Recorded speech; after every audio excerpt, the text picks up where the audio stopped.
I think what you're wanting is maybe a little the history of the background before what we refer to as the standoff, or that's what other people called it. We live in a little town near Bunkerville, Nevada. Some people call it the Battle of Bunkerville. Either way, it was an experience, no doubt. So my family, believe it or not, originated from here in Nebraska. My great-grandfather Abraham Bundy had a farm down just a little past Odessa, and I don't know exactly where it is. I've never visited. He sold this place and got a $40 down payment for it, and never received the rest. But either way, he headed west and ended up in northern Arizona, on the Arizona Strip, as we refer to it, Cactus Flat. And from there, he raised a bunch of kids, and I'm his great-great-grandson. So that was our moving west from Nebraska. Either way, the Bundy Ranch that we have, there's quite a few Bundy Ranches down there, because I got lots of cousins and lots of family who own ranches around the northern Arizona, southern Nevada, and around Nevada in several different places. But there in Clark County, Nevada, is where my grandpa settled down, and he purchased the ranch from some other folks that owned it before us, and my grandma, Bodell Jensen was her maiden name, and she's from there, and her family is from there. And so some of the rights that we inherited come down through that line. And I want to talk just a little bit about grazing rights, the way we see them there in the West. It might be a little bit different than they are here in the Midwest. But in the West, when pioneers headed out there, all they had with them was, a horse and a wagon, or maybe an oxen or two. And when they pull up to a place, there's nothing there. They didn't bring a haystack with them, and they didn't bring a water jug with them more than what to feed their family. So you pull up to a river or a stream or a spring of some sort, and as soon as that horse takes a drink, because that's the first thing he needs, we say a water right has been established, because it's made beneficial use. And then as soon as they continue to use that, and the longer they use it, and the more often they use it, then the stronger that right becomes. And that's a process we call beneficial use by prior appropriation.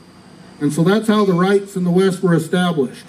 The next thing that horse or that oxen need is a bite of food. And like I said, he didn't bring a haystack with him, so they let him go to graze on the hills.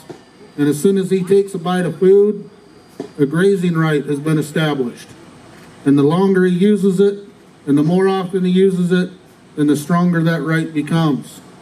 And so these grazing rights were established by my fathers, my grandfathers.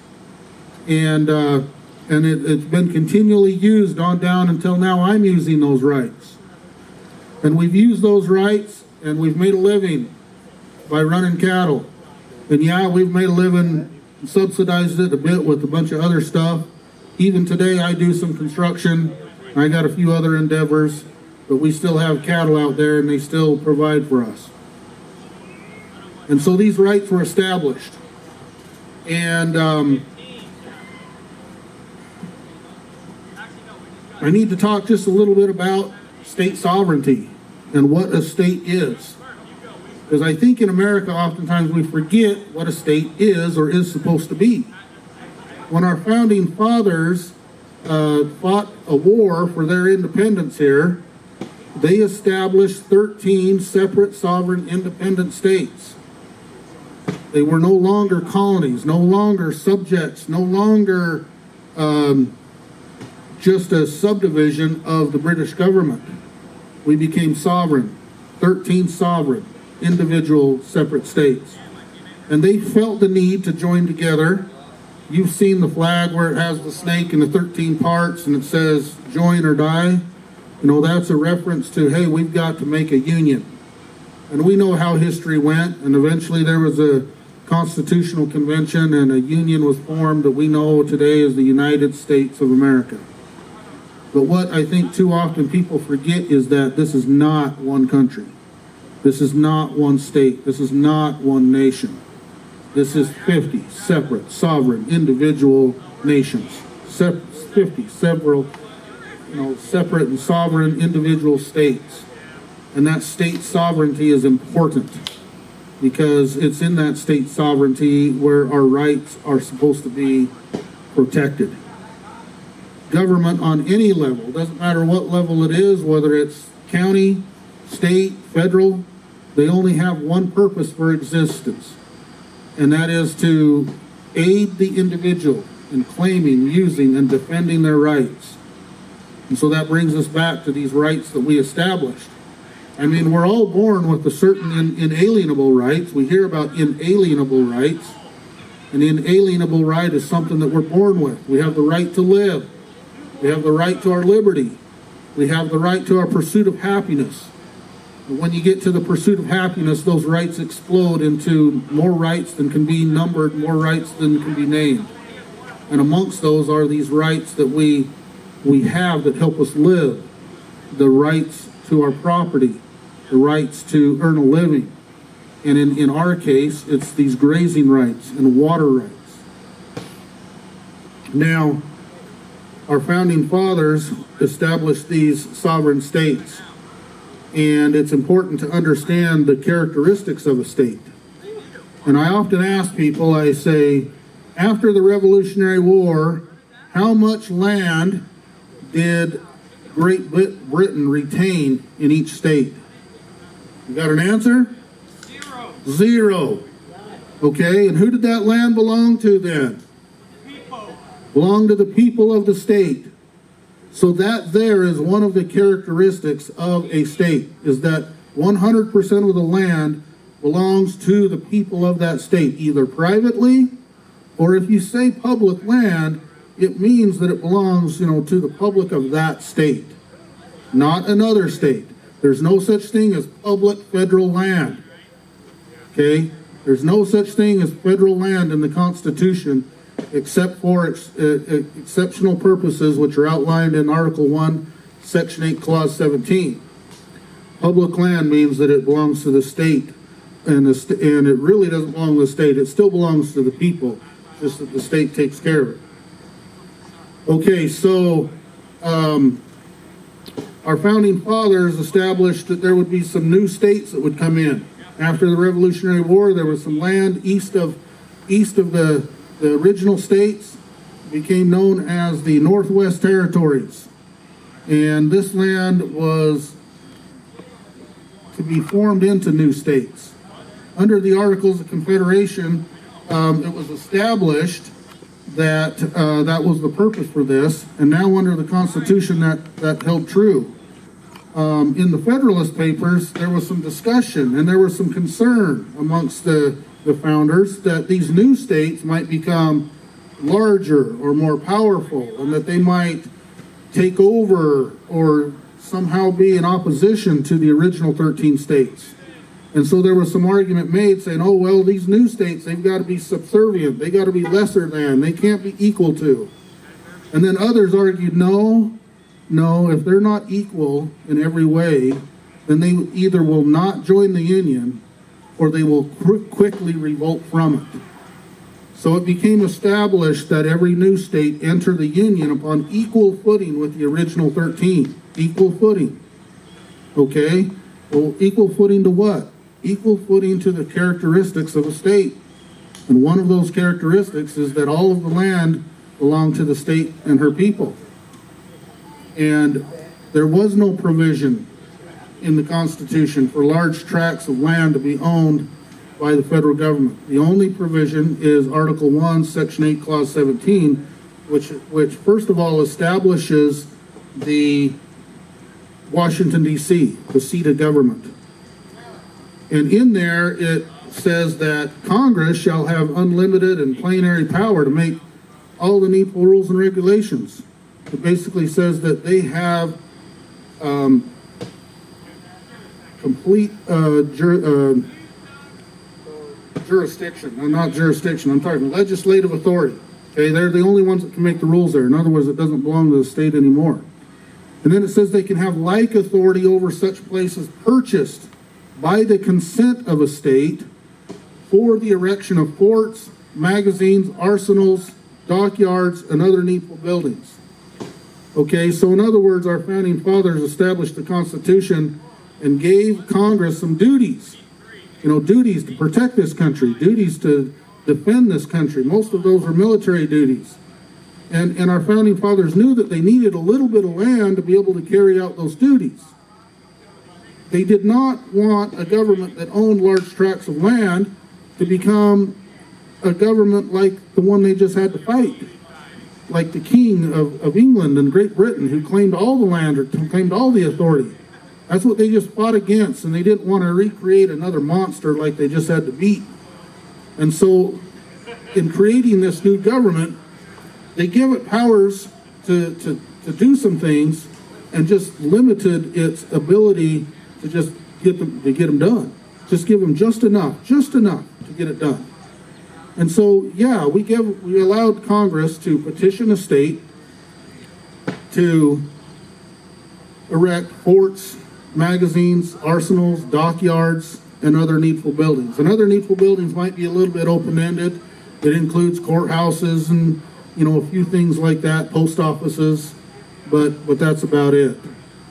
And so now, these western states, okay, all as the nation grew, as the country grew, as the union grew, these states, including Nebraska, Kansas, and these Midwestern states, everything followed suit properly.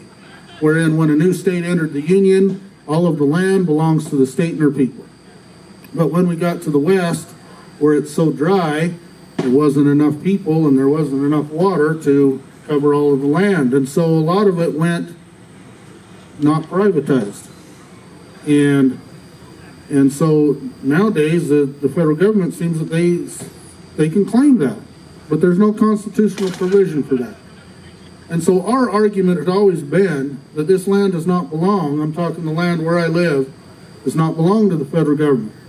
And yet they want to try to call it BLM, Forest Service, monuments, recreation areas, wilderness, etc., etc. I assume that you're all familiar with the 10th Amendment. Can anyone tell me what the 10th Amendment says? It's one of the famous ones. Anybody? Nobody? Okay, we're gonna have to fix this. 10th Amendment. And I ought to just run and get a Constitution and just read it to you. Do you have one? Pull it up.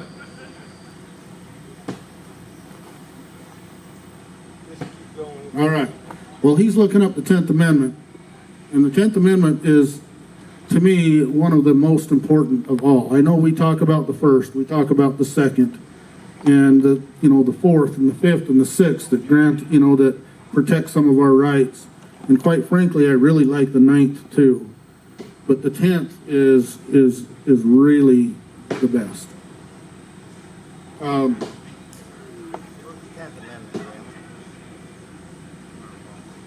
Anyway, as Nevada was created, Nevada didn't become a state until 1864. And in 1864, President Lincoln was the president, and he gave an inauguration speech, and he accepted Nevada into the Union. And twice in his speech, he stated that Nevada was entered in upon equal footing with the original 13. And that's important to us. And so that means that the land belongs to the state. And interestingly enough, Hoover Dam was built, I can't remember the exact year, but it straddles the border between Nevada and Arizona, and it blocks the Grand Canyon and holds back the Colorado River and makes a mighty big lake, the Lake Mead.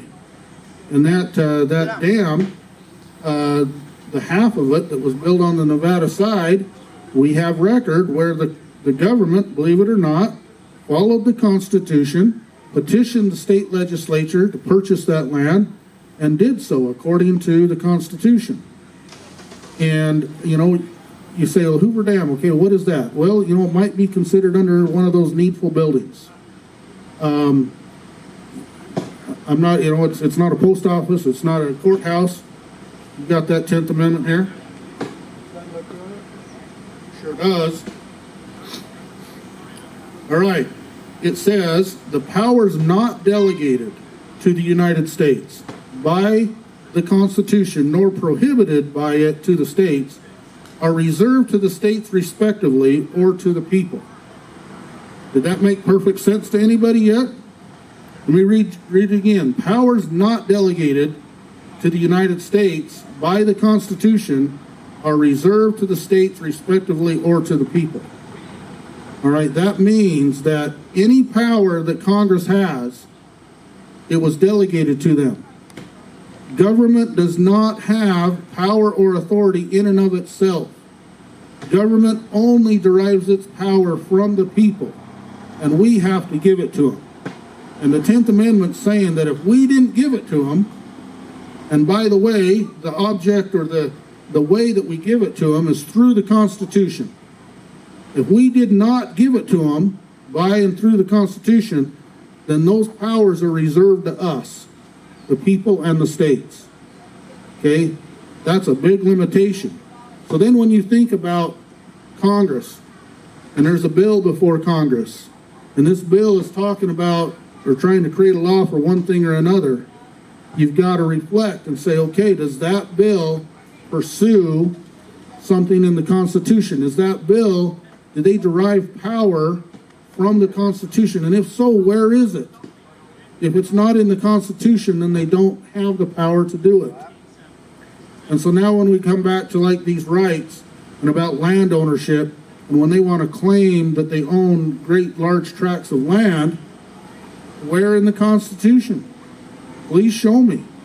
And so that's what we would say when the federal government would say that they own the land. We're like, all right, show me. If you can show me that you have constitutional authority and constitutional ownership of this land, then we will submit to you. And they never could. And so the conflict on the Bundy Ranch was this. We claimed we had rights, and that these rights were established by prior appropriation and beneficial use, and they were historic from our great-grandfathers, and that we continue to run cattle on this land based on those rights, and that we have filed with the state our water rights, and so they're protected by state law. The federal government, on the other hand, says, oh no, we own the land, and you're just renters here, and you're just signing a lease, and that we can kick you off at any time we want. And so we said, no, that's not the case.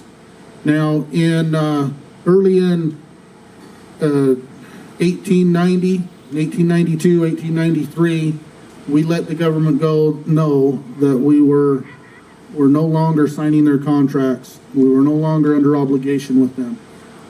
And that we were going to ranch upon our rights, and we were going to not take any subsidies from them, that we would build our own infrastructure, and that we would stand on our own too.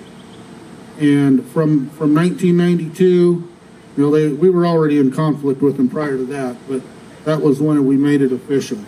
And from then until 2014, they'd been trying to get us off the range because they claimed ownership. And so that's the gist. What did happen is the people of America came and they supported us. And they're on the Bundy Ranch. It's kind of interesting. We have a gun or two, but we don't have a lot. My dad's got this old rusty 20 gauge shotgun that doesn't process shells, and I kind of make fun of them because of it. But it wasn't like we're set up as this mighty militia, even though that oftentimes the media would try to portray it as that. And so we're a little just lonely ranching family there, and here comes the federal government, and they set up a paramilitary type operation. They have 200 or plus armed agents. They have 4 or 5 helicopters. They have snipers.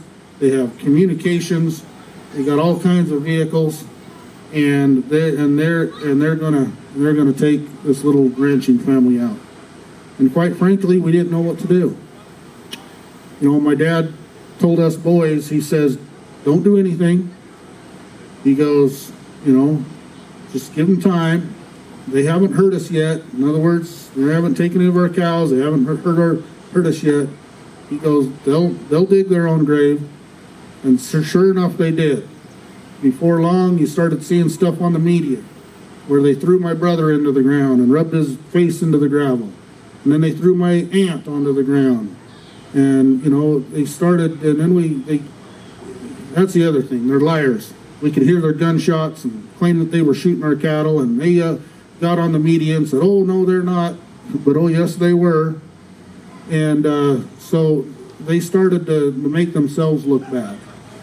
And before long, the people of America could see what was really going on. And we had over 3,000 people show up. 3,000. And we don't have an exact count on that. You know, that's just a rough head count. But what was interesting is about a half of those people come from clear across the country. They come from the East Coast. And who were these people? They weren't people we knew. They weren't people that we had ever spoke with. But they were people like you, patriots, people who felt what was going on was wrong. And they picked up, they left their normal lives behind, they left their jobs, they left their families, and they traveled a couple thousand miles across the country just to help a stranger. These are the people who we call militia. These are the people who we call heroes. These are the people who, in one way, really saved our lives and saved our ranch. I can tell you that the Spirit of the Lord was there, like nothing else, and that there were miracles that took place. And one of those was just the people showing up. And it was amazing. As you all know, that, you know, the government pulled out and left us alone. We got our cattle back, except for the few that they killed, and we're still ranching. That was 2014. We've expanded our ranch. We have more cows now. We struggle a little bit in the desert because we don't have enough water, but we're still going.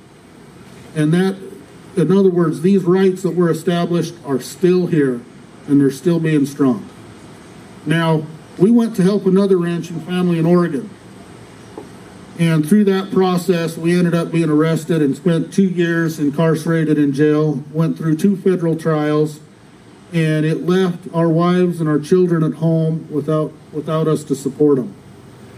But there were miracles that took place during that time too. I wanted my wife to come up and tell you about some of those stories and how she survived without us, and a few of those things that I think are inspirational.